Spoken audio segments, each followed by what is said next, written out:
Hablar sobre el filósofo René Descartes. Descartes nace el 31 de marzo de 1596 en La Haye, en Tournai, cerca de Poitiers. Fue el tercer hijo del jurista Joachim Descartes y de Jean Brochard. Su madre murió un año después de haber nacido. Él y sus hermanos fueron educados por su abuela. Su padre siempre estuvo ausente por largas temporadas. Acabó dejando atrás a sus hijos sin contraer nuevas nupcias. En 1604 su padre lo envió a estudiar al colegio La Flèche dirigido por jesuitas. En 1616 Descartes cuenta con los grados de bachiller y licenciatura en Derecho de la Universidad de Poitiers.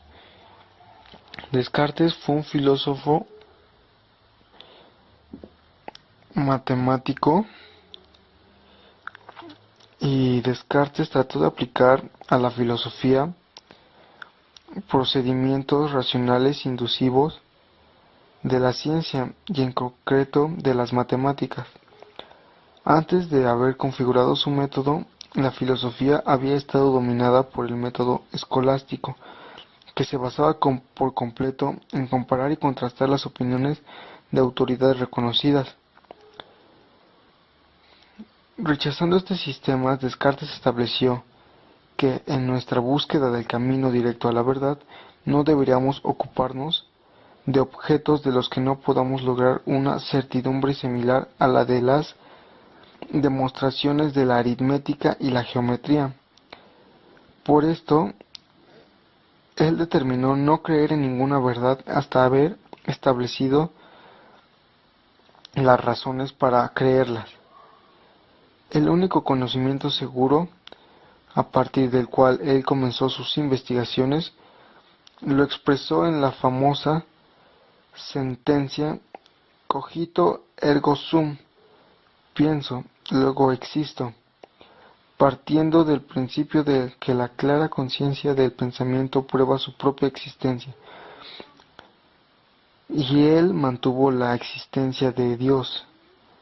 Descartes, Dios, creó dos clases de sustancias que constituyen el todo de la realidad. Una era la clase pensante o inteligencia y la otra la sustancia extensa o física. Auguste Comte nació en Montpellier el 19 de enero de 1798 y murió en París el 5 de septiembre de 1857.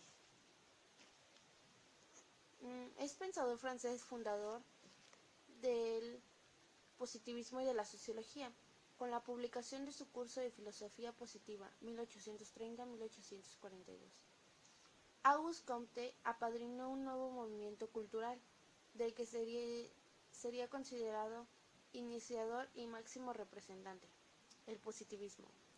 Tal corriente dominaría buena parte del siglo XIX, en polémica y algunas veces en compromiso con la tendencia filosófica antagonista, el idealismo. Como todos los grandes movimientos espirituales, el positivismo no se deja fácilmente encasillar en las etiquetas de una definición estricta y precisa, en sentido muy lato. Puede decirse que es una revalorización del espíritu naturalista y científico contra las tendencias declarada y abiertamente metafísicas y religiosas del idealismo.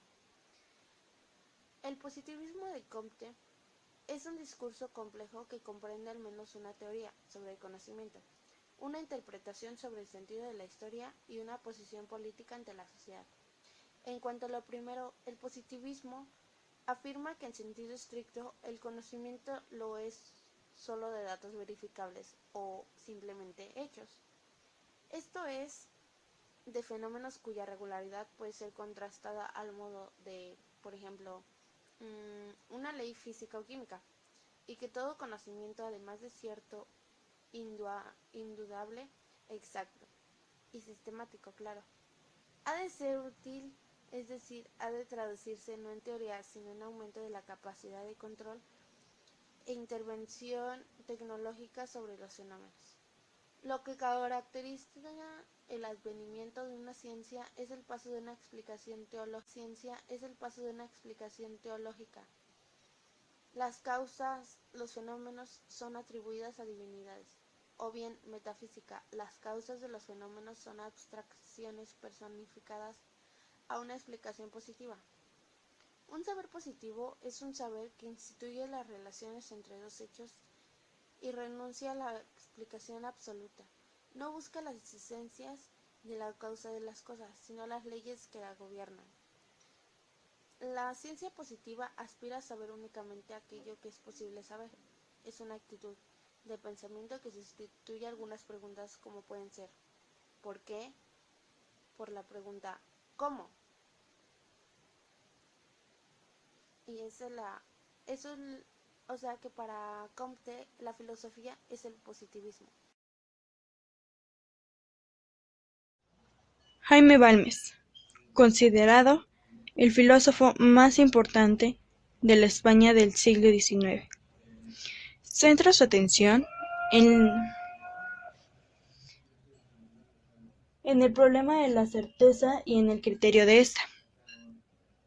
La filosofía de Balmes es entendida meramente como filosofía del sentido común, cuando en realidad se trataba de algo mucho más complejo. Balmes nació en 1810 y murió en 1848. Fue un filósofo, teólogo, apologista y sociólogo. También fue denominado como el príncipe de la apologética moderna, gracias a Pío XII. Balmes no duda que a cualquier ser humano le convenga pensar bien, no solo a los filósofos y teólogos, sino también a las gentes más sencillas. El entendimiento es el don precioso que nos ha dado el Señor. Es la luz que nos ha dado para guiarnos en nuestras acciones. Y claro, es que uno de los primeros cuidados que debe ocupar el hombre es el tener bien arreglada esta luz.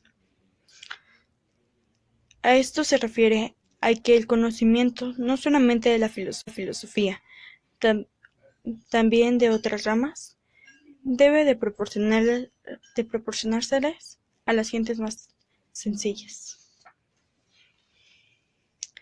Él clasificaba la verdad en 3 tipos: la subjetiva, la racional y la objetiva. La verdad subjetiva es real, pero depende de la percepción del hablante. Es como el afirmar que tiene frío o que tiene sed. Verdades racionales es la verdad lógica y matemática, valiendo como ejemplo cualquier operación de este tipo. Verdades objetivas no entran dentro de la categoría racional, ya que en esta afirma lo obvio, como que el cielo es azul, la pared es blanca, la cortina es verde. Balmes, estoy de acuerdo con él en que el conocimiento, no solamente de la filosofía, sino también de otras ramas, debe de proporcionárseles a las gentes, ya que esto puede caer en que la gente es ignorante o el poco conocimiento que tiene es muy limitado.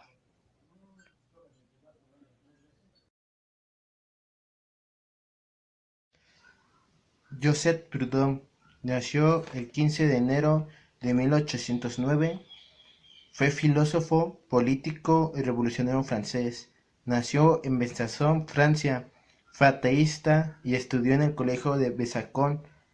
Hizo varios viajes y rompió una relación con Carlos Marx.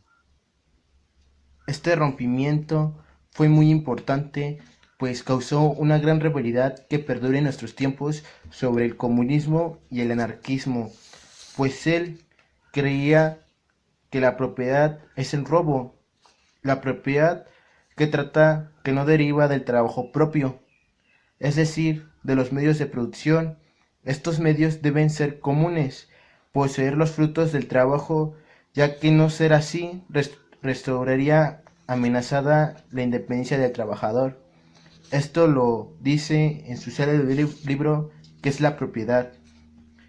Su filosofía era el rechazo a toda autoridad, ya sea lo humano y lo divino. Su fuente ideológico era el anarquismo. Ese anarquismo consideraba él como una especie de nihilismo. La eliminación de autoridad es una condición necesaria para la independencia. La dependencia es el mal. Hay que empezar, pues, por librar a los hombres del peso de la autoridad que se arroja el Estado. Este es artificial, no es como la familia, un desarrollo natural y espontáneo. Ver posible la organización comunitaria verdaderamente libre, la idea mutua, es un sistema libre donde hay derechos iguales, obligaciones iguales, ventajas iguales y servicios iguales. Él, su filosofía, creía que, que no necesitábamos de una autoridad para manejar nuestra propia vida. Él manejó varios filósofos, le enseñó varios filósofos como fue Bakunin y como fue en otros más, y él prácticamente rechazaba toda autoridad, y eso fue lo que fue la disputa que libró con Carlos Marx, que decía todo lo contrario en algunos aspectos. Él fue muy importante en la historia y lo debemos considerar como uno de los filósofos y políticos clásicos, pues sin su filosofía y sus propuestas, como lo es el sistema de contradicciones económicas, la propiedad privada y la filosofía de la miseria, no sabríamos cómo criticar, cuestionar al Estado. Hermann Lotze nació el 21 de mayo de 1817 y murió el 1 de julio de 1881. Fue un filósofo y lógico alemán. También contaba con un grado de médico y era muy versado en biología. Sus estudios en medicina fueron pioneros en el campo de la psicología científica. Lotze nació en Bautzen, Sajonia, y fue educado en el Liceo de Zittau.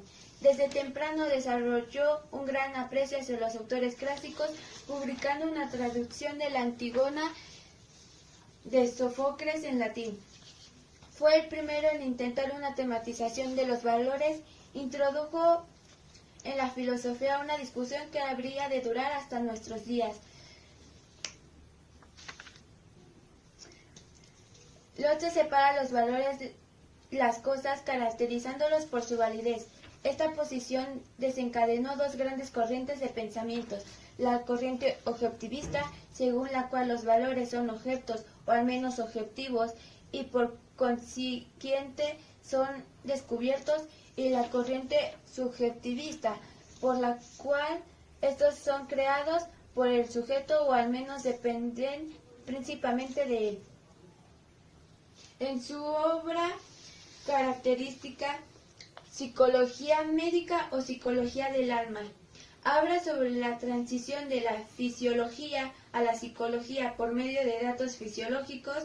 Sostenía que el sistema nervioso era un instrumento que traduce la información de nuestro entorno a nuestra mente y que esta traducción es guiada por el agente central, que es el alma, al cual también orientan nuestras experiencias y es en realidad el encargado de toda operación mental.